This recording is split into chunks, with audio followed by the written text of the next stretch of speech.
39ನೇ ಶ್ಲೋಕ. ವಾಯುರ್ಯಮೋಗ್ನಿರ್ವರುಣಃ ಶಶಾಂಕಃ ಪ್ರಜಾಪತಿಸ್ತ್ವಂ ಪ್ರಪಿತಾಮಹಶ್ಚ ನಮೋ ನಮಸ್ತೇಸ್ತು ಸಹಸ್ರಕೃತ್ವಃ ಪುನಶ್ಚ ಭೂಯೋಪಿ ನಮೋ ನಮಸ್ತೆ. ವಾಯುಃ ಯಮಃ ಅಗ್ನಿಃ ವರುಣಃ ಶಶಾಂಕಃ ಪ್ರಜಾಪತಿಃ ತ್ವಂ ಪ್ರಪಿತಾಮಹಃ ಚ ನಮಃ ನಮಃ ತೇ ಅಸ್ತು ಸಹಸ್ರಕೃತ್ವಃ ಪುನಃ ಚ ಭೂಯಃ ಅಪಿ ನಮೋ ನಮಃ ನಮಃ ತೇ. ನಮಗೆ ಯಾರಾದ್ರೂ ಒಬ್ಬರ ಬಗ್ಗೆ ಇನ್ನೇನು ವರ್ಣನೆ ಮಾಡ್ಲಿಕ್ಕೆ ಆಗದೆ ಇದ್ದಾಗ ದೊಡ್ಡ ನಮಸ್ಕಾರ ಅಂತ ಅವರನ್ನ ಬಿಡ್ತೀವಿ, ಕೈ ಮುಗಿದು ಬಿಡ್ತೀವಿ ಅಲ್ವಾ. ಹಾಗೆ ದೇವರನ್ನ ಎಷ್ಟು ವರ್ಣನೆ ಮಾಡಿದ್ರು ಕೂಡ ಮುಗಿಯೋದಿಲ್ಲ. ಅದಕ್ಕೆ ಹೇಳ್ತಿದ್ದಾನೆ, ನಿನಗೆ ಸಾವಿರಾರು ನಮಸ್ಕಾರಗಳು ಅಂತ ಹೇಳ್ಬಿಡ್ತಿದ್ದಾನೆ. ಯಾಕಂದ್ರೆ ನೀನ್ ಯಾರು? ಎಲ್ಲವೂ ನೀನೆ. ವಾಯು ಅಂದ್ರೆ ತತ್ವಾಭಿಮಾನಿ ದೇವತೆಗಳ ಸಾಲಿನಲ್ಲಿ ಮೇಲೆ ನಿಲ್ಲುವವರು ವಾಯು, ವಾಯುದೇವರು. ದೊಡ್ಡವರು ಅಂತದನ್ನ ಇದಕ್ಕೆ ಸಂಬಂಧಪಟ್ಟ ದೇವತೆಗಳು ಬಂದು ದೇಹದ ಹೊರಗಡೆ ಸೇರಿಕೊಳ್ತಾರೆ. ದೇಹ ಎದ್ದೇಳೋದು ಹೇಳತ್ತೆ. ಹಾಗೆ ಎಲ್ಲಾ ದೇವತೆಗಳು ಹೊರಗಡೆ ಹೋಗ್ತಾರೆ ದೇಹ ಬಿಟ್ಟು. ದೇಹ ಏನ್ ಬಿದ್ದು ಹೋಗೋದಿಲ್ಲ. ವಾಯುದೇವರು ಹೊರಗೋದ್ ಕೂಡ್ಲೆ ದೇಹ ಬಿದ್ದು ಹೋಗತ್ತೆ. ಅಲ್ಲಿಗೆ ವಾಯು ತತ್ವಾಭಿಮಾನಿಗಳ ಸಾಲಿನಲ್ಲಿ ಮೊದಲ ಪಂಕ್ತಿಯಲ್ಲಿ ಮೊದಲ ಸ್ಥಾನ ಯಾರಿಗೆ ಅಂತ ವಾಯುದೇವರು. ಹಾಗಾಗಿ ವಾಯುದೇವರನ್ನ ಕೊಂಡಾಡುವಂತ ಅನೇಕ ಮಂತ್ರಗಳಿದ್ದಾವೆ ವೇದದಲ್ಲಿ. ಆ ವಾಯುದೇವರಿಗೆ ಆ ಶಕ್ತಿಯನ್ನು ಕೊಡುವನು. ವಾಯುಪದದಿಂದ ಮುಖ್ಯನಾಗಿ ವಾಚ್ಯನಾದವನು ನೀನೆ, ಆ ವಾಯು. ಹಾಗೆ ಧರ್ಮಗಳನ್ನು ಪರಿಗಣಿಸಿ ಧರ್ಮಕ್ಕನುಗುಣವಾಗಿ ಒಳ್ಳೆಯ ಫಲವನ್ನ, ಅಧರ್ಮಕ್ಕನುಗುಣವಾಗಿ ಕೆಟ್ಟ ಫಲವನ್ನ ಕೊಡುವವನು ಯಮ. ನಮ್ಮೆಲ್ಲನ್ನು ನಿಯಂತ್ರಣ ಮಾಡುವವನು ಯಮ. ಉಪರಮೆ ನಿಯಂತ್ರಕ ಶಕ್ತಿ ಯಮ, ನರಕಾಧಿಪತಿ. ಅದು ನೀನೇ ಆಗಿದ್ದೀಯಾ. ಯಾಕಂದ್ರೆ ನೋಡಿ, ವಾಯು ಅಂದ್ರೆ ಏನು? ವಾಯಯತಿ ಸರ್ವಾನ್ ಇತಿ ವಾಯು ಅಂದ್ರೇನು? ಎಲ್ಲರನ್ನೂ ನೀನು ಪ್ರೇರೇಪಣೆ ಮಾಡುತ್ತೀಯ, ಎಲ್ಲರಿಗೂ ಕೂಡ.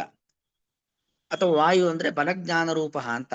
ಭಗವಂತನ ರೂಪ ಅದು ಪ್ರಾಕೃತ ರೂಪ ಅಲ್ಲ. ವಾಯು ಅವನು ಬಲರೂಪ. ಭಗವಂತ ಜ್ಞಾನ ರೂಪ, ಭಗವಂತ ಆನಂದ ರೂಪ. ಹಾಗಾಗಿ ಭಗವಂತ ವಾಯು. ವಾಯಯತಿ ಸರ್ವಾನ್ ಇತಿ ವಾಯು. ಇನ್ನು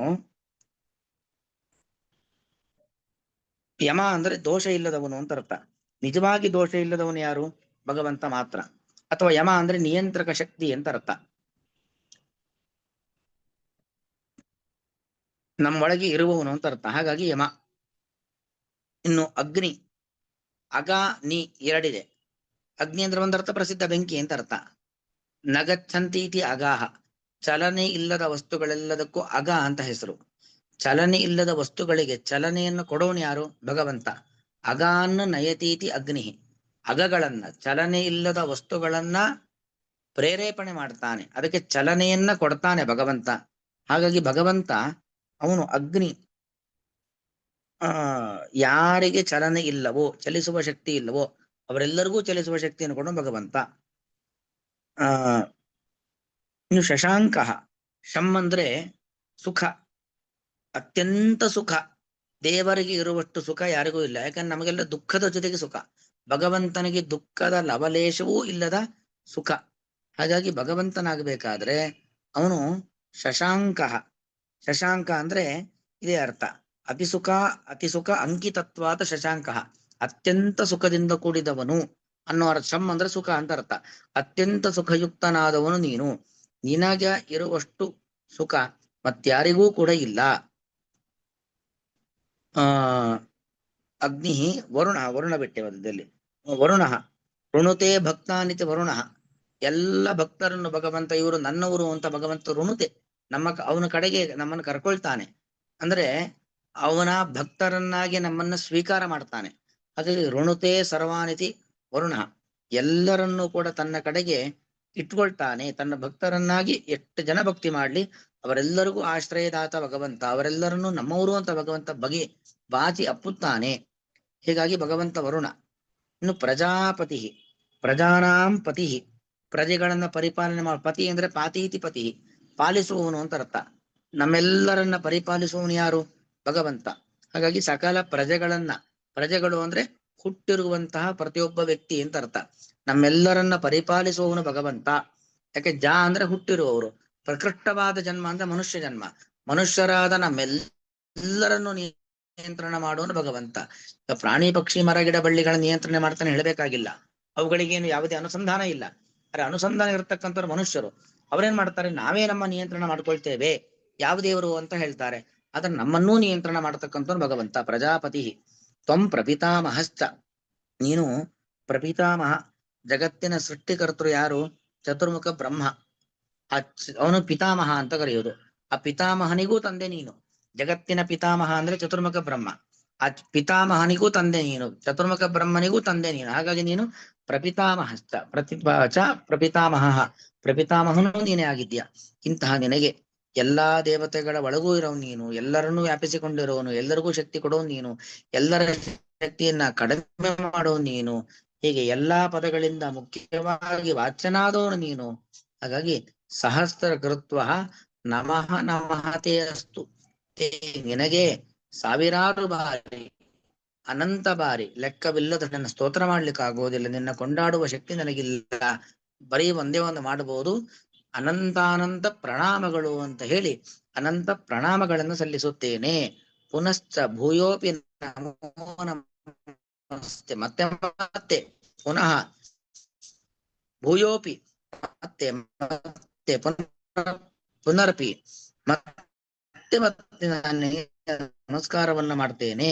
ಏನು ಮಾಡ್ಲಿಕ್ಕ, ನಮಸ್ಕಾರದ ಆವೃತ್ತಿ ಅದು ಹೇಗೆ ನೋಡಿ, ನಿರಂತರವಾಗಿ ನಮಸ್ಕಾರ.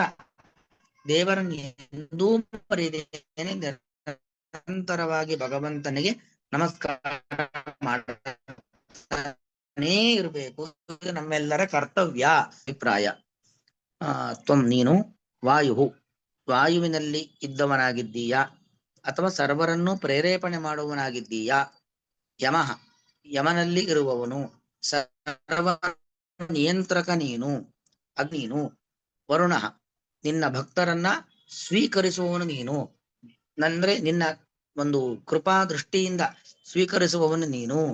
ನಿನ್ನ ಕಮಲದಂತಹ ಮೃದುವಾದ ಕೈಯಿಂದ ಅವರಿಗೆ ಕೈ ಕೊಟ್ಟು ಆಶ್ರಯಿಸುವ, ಅವರನ್ನ ಹಿಡಿದಿಡುವವನು ನೀನು. ಶಶಾಂಕ, ಅತ್ಯಂತ ಸುಖರೂಪಿಯಾದವನು ನೀನು. ಪ್ರಜಾಪತಿ, ಎಲ್ಲರ ಒಡೆಯ ನೀನು. ಪ್ರಪಿತಾಮಹ, ಪಿತಾಮಹನ ಚತುರ್ಮುಖ ಬ್ರಹ್ಮನಿಗೂ ತಂದೆಯು ನೀನು. ಹಾಗಾಗಿ ಆದ್ದರಿಂದ ತೇ ನಿನಗೆ ಅಂತ ಸೇರಿಸ್ಕೊಳ್ತೇನೆ. ನಮಸ್ತೆ ತೇ ನಮಃ ಅಂತಿದ್ದಿಲ್ಲ, ತೇ ನಿನಗೆ. ಸಹಸ್ರಕೃತ ಅಂದ್ರೆ ಸಾವಿರ ಬಾರಿ ಅಂತ ಅಲ್ಲ, ಅನಂತ ಬಾರಿ. ನಮಃ ನಮಃ ಅಸ್ತು, ಮತ್ತೆ ಮತ್ತೆ ನಮಸ್ಕಾರವಿರಲಿ. ಪುನಶ್ಚ ಮತ್ತೆ ನಮಃ ನಮಃ ಇರ್ಲಿ. ಭೂಯೋಪಿ ಪುನಃ ಮತ್ತೆ ಮತ್ತೆ ತೇ ನಮಃ ನಮಃ, ನಮಸ್ಕಾರ ನಮಸ್ಕಾರ. ಹೀಗೆ ನಮಸ್ಕಾರ ಮಾಡೋದನ್ನ ಬಿಟ್ಟು ಮತ್ ನಾನೇನೂ ಮಾಡ್ಲಿಕ್ಕೆ ಆಗೋದಿಲ್ಲ. ಪ್ರಜಾಪತಿಸ್ತ್ವಂ ಪ್ರಪಿತಾಮಹ